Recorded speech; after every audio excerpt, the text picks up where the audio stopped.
名調始め時、そして戻り時。おはいえなし。この動画は名調バージョン 3.1 という字面からして中途半端なこのバージョンが超絶始め時、そして戻り時であることを名調1ミリも知らない人、そして一度休止した人に対してお伝えする動画です。始め時動画前1回やったやんけ、名調始め時チャンネルじゃねえかと思うかもしれません。安易に始め時カードは切ってません。というのもマイパッチ新舞台開幕のバージョン 3.0 で私は始め時って言ってませんし、後でまた言うんですけど、正直バージョン 3.1 始める前までこの動画作るつもりなかったので、逆に言えば今は本心でおすすめできるので動画化していると捉えてください。なお名調を押す理由としてよく挙げられるやつ、例えばグラがすごいとか課金圧が低いとか、そういう話は元ガチャゲー嫌いによる名調レビュー動画にて喋ってますので、名調1ミリも知らないという方はまずそちらをご視聴の上、もし興味が出てくれば改めてこの動画をご視聴ください。早速本編どうぞ。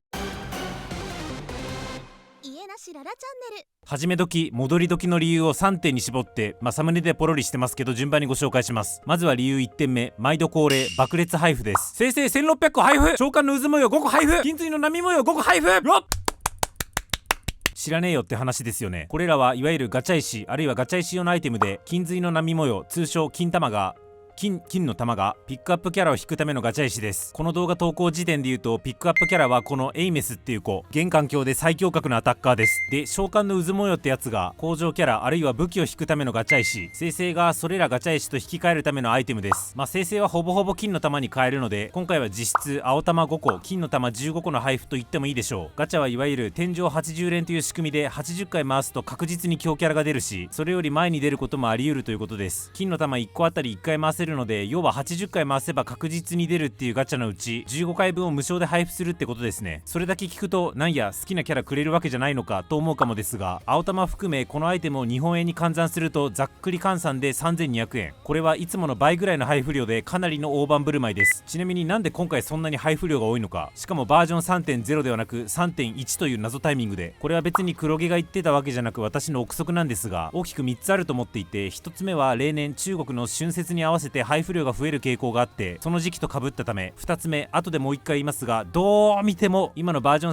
3.1 のストーリーが力入ってて、ここで盛り上げたい意図があるため。そして3つ目、競合を睨んだ動きじゃないかなと。これ最近出たじゃんあれ、私もめっちゃ楽しんでますけど。で5月にはあっちも出ますよね。負けねえぞっていう熱意を感じる配布です。配布する側の動機がどうであれ、受け取る側の我々としてはあざーすって言ってあやかっていきましょう。こういうゲームをプレイするに際して自分がメロったキャラを迎え入れられるかどうかっていうのはゲームを続ける上で重要なファクターです。確実に推しキャラを迎えるための弾丸に当たるガチャ石の大量配布はありきたりながらそのゲームを始める動機になるかと思うので、ぜひあやかってください。あとこれは課金者向けの情報になるのでご参考程度ですが、今回から課金額ややり込み状況に応じてプレゼントする企画が開催されています。特に目を引くのがここの部分で、ざっくり言うと約1万8000円の課金でおまけで指定の星5共鳴者のうち1人とおまけで指定の星5武器のうち1つを得られるっていうやつです。1万8000円で1人プラス1つではなく、1万8000円自体は本来の用途に使えつつおまけで1人プラス1つですね。これめちゃくちゃでかくて、というのももらえる星5共鳴者のうちの1人である昭和キーパーというキャラ、実装からもう1年経つのに依然として最強格のバッファーとして君臨する強キャラなのと、ある界隈の情報曰く目当ての星5共鳴者と星5武器を得るためのガチャ回数期待値はそれぞれ82回と52回なので合計134回ですね。でさっき言った通りおおむねガチャ1回につき160円なので、キャラ1人プラス武器1個ってのは160円 ×134 回イコール2万1000円ぐらいの価値があるってこと。ってことは1万8000円で2万1000円相当のおまけがついてくるってこと。課金者向けの特典としてはここ1年で最高レベルに感じるので、ソシャゲの課金にさほど抵抗がない、かつ昭和キーパーをまだ持ってない人なら悪いこと言わないから今課金しとけっておすすめします。もちろん言うて1万8000円やろって気持ちもわかるし、こっちの動画でお話しした通り名調は無課金でも余裕で楽しめるので、私はこの話はご利用しするつもりは全くないんですけど、私も1年近くプレイしてキャラの強さなり通常の配布量なりっていうのが見え始めてきたゆえに、今回めっちゃお得だなって思ったのでご紹介させてもらいました。名調始め時戻り時な理由1つ目は以上です。でいくらガチャ石もらおうが推しキャラのピックアップ終わってんじゃねえか、次のピックアップいつだよってなっちゃったらわけないですよね。そこを緩和させる出来事こそが始め時戻り時な理由の2つ目で、復刻枠の倍増です。名調のリリース間隔は6週間で1パッチなんですが、1パッチあたり前半と後半に分かれていて、前半に新規キャラ1人復刻キャラ1人がガチャ対象としてピックアップ、後半も同じように1人ずつピックアップされていました。これまではがバージョン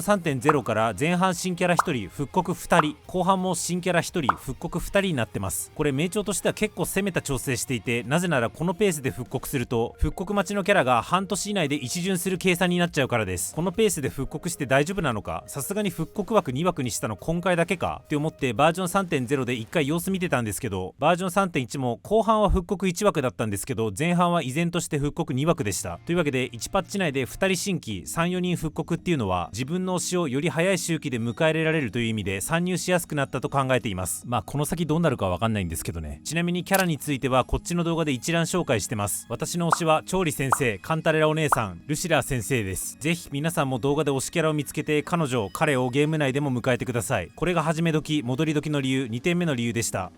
以上2点紹介しといてなんですが、これらの理由は前座に過ぎません。だって皆さん想像してほしいんですけど、例えば急にゲーム開発素人の私から俺が作ったゲームプレイしてくんないつって紙芝居みたいなストーリーと幼稚園児の落書きみたいなグラのゲーム渡されて、今なら3200円相当のゲーム内通貨あげるからとか、いろんなキャラ引ける機会増やすからって言われてやる？やらんでしょ。結局ゲームそのものが面白くなきゃやらんて。というわけで始め時戻り時の理由3点目、ストーリーが面白い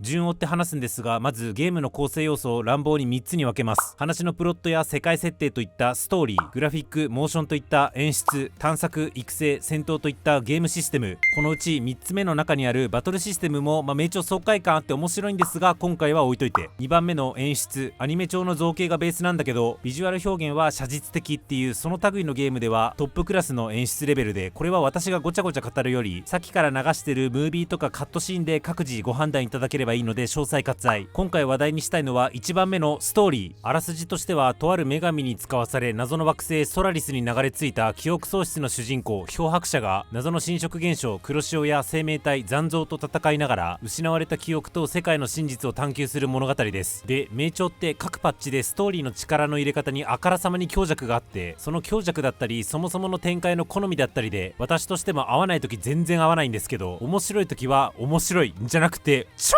面白くて、元来持っている演出最強というバフも相まってストーリーガチってきた時に得られるプレイ体験は感動的なレベルです。特に直近バージョン 3.1 のストーリーが世界中から絶賛されていて、例に漏れず私も激ハマり、配信してなかったら絶対泣いたわってシーン多数。感想動画作るためにストーリー見返してたら思わず泣きかけて、アメ横のサンマルクカフェで必死に耐える始末でした。あえて強い言葉を使いますが、私こういう中華芸って今まで札束ぶん殴りスタイルで、グラフィックとか BGM とかはとりあえずデラックスだけど、ストーリーのプロットとか世界観の作り込みとかそういう繊細な部分については国産にはかなわないわ。かなわないっていうか、少なくとも日本人である私の感性にはやっぱ日本のコンテンツの方が合うのかなって思っちゃってて、それは名調とて例外ではなかったんですね。名調もバージョン 2.7 リナシータ編という第2部完結編のストーリーの評判が良くて私も好きなんですけど、ただそれもどっちかっていうと、これまでチリチリになっていた仲間が全員集合、巨悪バーンかっこ最強のグラを添えてみたく王道展開を演出で支える構図だったので、ストーリーの技巧や繊細さを感じるかって言ったらそういう方向ではなかったので、が今回バージョン